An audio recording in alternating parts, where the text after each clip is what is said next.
आप सभी का मेरे चैनल में स्वागत है। आज मैं फिजिक्स का बहुत ही एक बेहद मस्ट वीवीआई जो आपके पेपर में न कि किसी 10th क्लास का है बाकी आगे क्लास का भी है, जो पेपर में हमेशा पूछता ही रहता है, जिसे हम लोग ओम का नियम कहते हैं।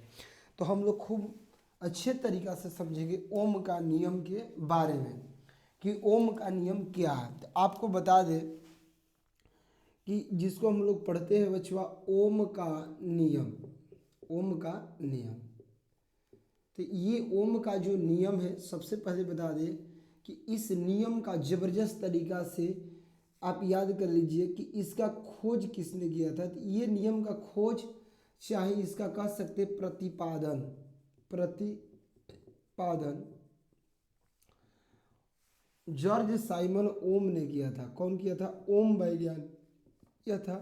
और ये वैज्ञानिक कहाँ के रहने वाले थे? जर्मनी के। दूसरा बात, ये आखिर नियम कब खोज हुआ था? 1826 ईस्वी। तो आप दो बातें जरूर याद कर लेंगे। ओम का नियम का खोज किसने कब किया और कहाँ के रहने वाले थे? तो ओम के नियम का खोज या प्रतिपादन ओम वैज्ञानिक ने किया। खुद उसका नाम उनका था ओम, तो ओम उनका नाम था। तो अपने ही नाम पर इसका खोज किए थे। और ये कहाँ के रहने वाले थे? तो जर्मनी के रहने वाले थे। कब खोज किए थे? 1826 में। ओम ने आखिर क्या बताया था? इनका पूरा जो नाम था, ओम का पूरा नाम जो था, इनका पूरा नाम था जॉर्ज साइमन ओम था। इनका पूरा नाम जॉर्ज साइमन ओम। तो जॉर्ज साइमन ओम ने एक बहुत ही तहलका मचाने वाला एक नियम ला दिए, और इस नियम पर बहुत सारे युक्ति बनाए गए, डिवाइस बनाया गया। उन्होंने खूब मज़ेदार बात बताई कि कोई भी तार ले लीजिए, ये तार, और इस तार का अगर मान लीजिए टेम्परेचर 0 है या 5 है, कुछ भी है, इसका एक टेम्परेचर होना चाहिए। और मान लीजिए इसमें अगर 2 एम्पियर का धारा हम दे रहे हैं, धारा माने लाइन दे रहे हैं, करंट दे रहे हैं 2 एम्पियर का, समझिएगा तनी अच्छा से, मतलब 2 एम्पियर का इसमें लाइन दे रहे हैं। तो इसके ये तार है ना, इसको हम लोग बोलेंगे चालक तार। और इस चालक तार में आप ध्यान दीजिए कई एम्पियर का लाइन दे रहा है? 2 एम्पियर का।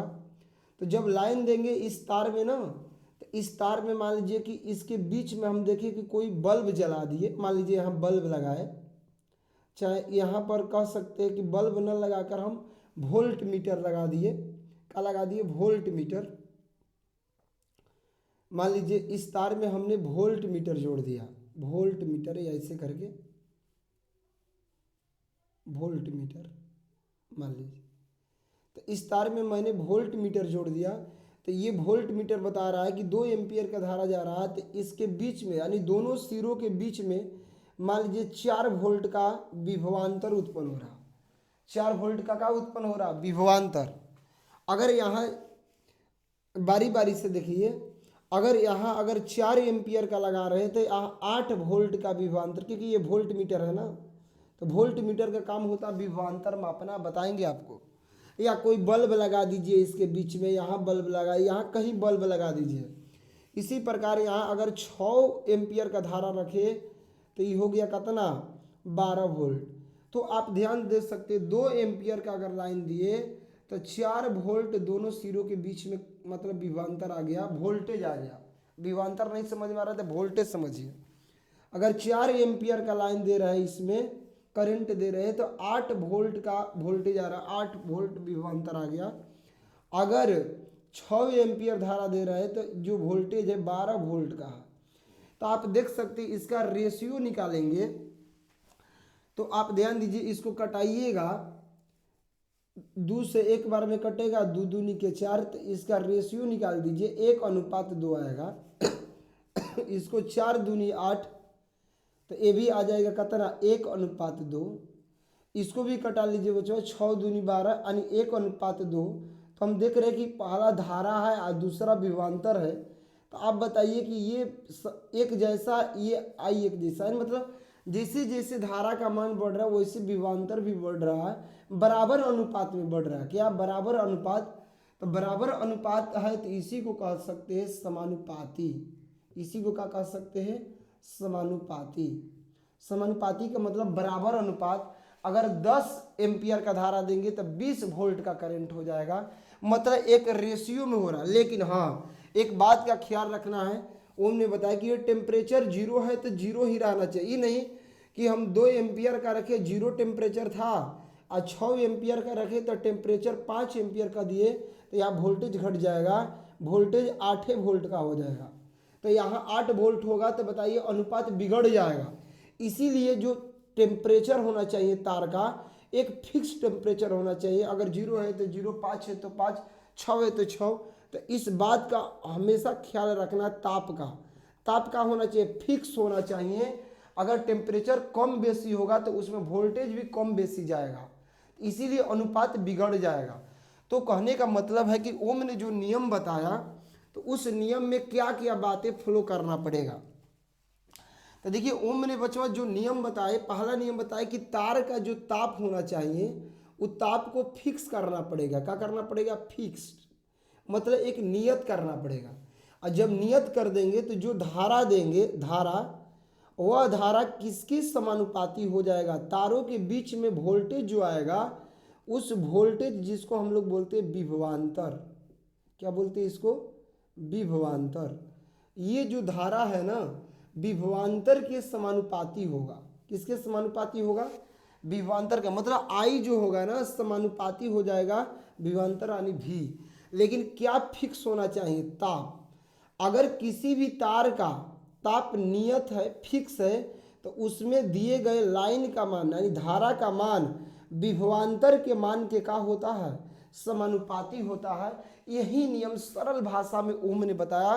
तो आपने क्या याद कर लिया, बताइए। आप दिल का फिगर भेजिए और मैसेज कीजिए कि सर हमको समझ में आ गया। कैसे समझ गए, ओम ने क्या बताया कि तार का नियत कर दिया जाए, नियत माने निश्चित कर दिया जाए, फिक्स कर दिया, तापमान। यदि किसी भी चालक तार का ताप नियत कर दिया जाए तो उन तारवा में अगर लाइन दी गई तो लाइनिया केकर समानुपाती हुई, तो विभवांतर वोल्टेज के समानुपाती होगा। मतलब जो उसमें वोल्टेज आएगा, उस वोल्टेज की वो लाइन समानुपाती होगा। जैसे धारा बढ़ेगा वोल्टेज बढ़ेगा, धारा घटेगा वोल्टेज घट जाएगा। मतलब ये वोल्टेज धारा के मान पर निर्भर करता है। यही बात ओम ने बताए थे, जिसे ओम का नियम कहते हैं। तो ओम का नियम किसे कहते हैं, तो देख लीजिए।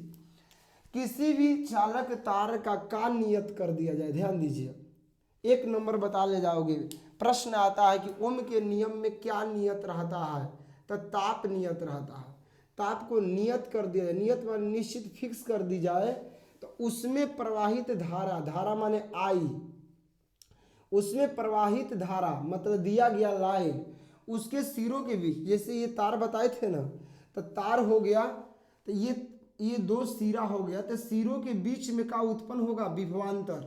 तो कह रहे उनके सिरों के बीच उत्पन्न आरोपित विभवांतर, ध्यान दीजिए, विभवांतर के क्या होता है, समानुपाती होता है। मतलब जो धारा होता है ना, वो विभवांतर के समानुपाती होता है। कब, जब ताप का हो, नियत हो। मात्र 3 बातें आपको ओम के नियम याद करना पड़ा। तार का ताप नियत कर दिया जाए तो धारा विभवांतर के समानुपाती होता है, जिसे ओम का नियम कहते हैं। क्लियर हो गया 100%, किसी प्रकार का दिक्कत नहीं है। इनका यही कहना था और इसी को क्या कर लेना है, याद कर लेना है। और एक बात बता देते हैं, यहाँ पर लिख सकते हैं आप कि ओम के नियम से, क्या लिख सकते हैं, ओम के नियम से, क्या ओम के नियम से, तो लिख सकते हैं कि आई समानुपाती होता है भी, या भी समानुपाती होता है आई, और भी और बराबर करेंगे तो यहाँ आ जाता है, आई रहेगा, आर आ जाता है। तो इसका नियम, एक सूत्र प्राप्त हो गया, भी बराबर आई आर, किसके नियम से, ओम के नियम से। और आर क्या है, तो बता दीजिएगा कि आर एक नियतांक है। नियतांक माने वही ताप है ना, मतलब ताप कह सकते हो, उसका टेम्परेचर नियतांक है। और इसी आर को आगे चलकर याद रख लीजिएगा बाबू मेरे शेर, इसी को प्रतिरोध भी कहते हैं। ये बात है। तो उम्मीद करते हैं कि आपको ओम का नियम आज बहुत ही पर्दाफाश बताए धाकड़ तरीका से, कि आई समानुपाती होता है भी का, अर्थात भी समानुपाती होता आई का, यानी भी बराबर आई आर। इसी को कहते हैं ओम का नियम। इसका पूरा का पूरा स्क्रीनशॉट ले लीजिए आप लोग और इसको अच्छे से याद कर लीजिए। अब इसी में आपका क्वेश्चन बनेगा, क्या क्वेश्चन बनेगा देखते हैं। चलिए, तो यहाँ पर ओम के नियम से क्या है कि आपको संबंधित मजेदार छोलेदार प्रश्न है जो आपके पेपर में आता है। करे ओम के नियम में नियत, कर ओम के नियम में क्या नियत रहता है? नियत, नियत माने फिक्स रहता है। तो ओम के नियम में क्या नियत रहता है बता ले जाओगे? ताप यानी टेम्परेचर, टेम्परेचर नियत रहता है, याद रख लीजिएगा। ओम के नियम में क्या नियत रहता है? एक नंबर बता ले जाओगे जबरदस्त तरीका से, ताप। अब देखिए एकदम ओम के नियम का होगा तांडव। कर ओम के नियम में धारा किसके समानुपाती होता है? तो बता ले जाओगे एक नंबर का जबरदस्त तरीका से, विभवांतर। अगला कह रहा ओम के नियम में ताप बढ़ाने पर विभवांतर का मान क्या होता है? घट जाता है, क्योंकि ओम ने बता दिया था कि ताप को नियत कर देना है, नहीं तो विभवांतर घट बढ़ जाएगा। अगला, ओम के नियम में आर को क्या कहते हैं? प्रतिरोध कहते हैं, या इसी को नियतांक कहते हैं। यही धारा को घटाता और बढ़ाता है, नहीं विरोध करता है। ओम का नियम क्या है? तो भी बराबर आई आर। इसी में मजेदार याद कर सकते, ओम का नियम का खोज कब हुआ था? 1826 में, भी आ गया। ओम के नियम का खोज आखिर किसने किया था? किसने किया था? तो ओम ने। ये भी आ जाएगा प्रश्न कि ओम कहाँ के रहने वाले थे? तो ओम जर्मनी देश के थे। कहाँ देश के? जर्मनी, जो यूरोप में है। ये तमाम प्रश्नों का स्क्रीनशॉट ले लीजिए और अधिक से अधिक वीडियो को आप लोग एक ही काम कीजिए मेरे भाई लोग, शेयर इसको कीजिए, शेयर एकदम दिल से कीजिए ताकि ये चैनल बहुत दूर तक जाए।